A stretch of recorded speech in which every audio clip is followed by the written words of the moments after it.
Hello guys, for today's video, ayan, bagong recipe natin, ginisang mais.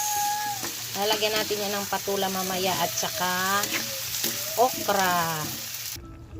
Ayan guys, ilagay na natin ang ating okra. Ayan, sunod naman natin ang ating patula. Lagyan natin ng patula guys. Ayan, okay. Ay, ang sarap nito. Natakam na ako. Takam talaga ako pag gulay. Yan, na-miss ko na tong gulay na to. Ilagyan ko na ng buo na mais guys kasi gusto ng mga bata yan.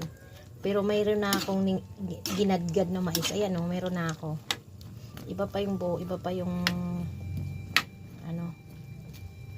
ginadgad na mais. Yan, ayan, mekos-mekos. Itsura pa lang guys, malami na lami.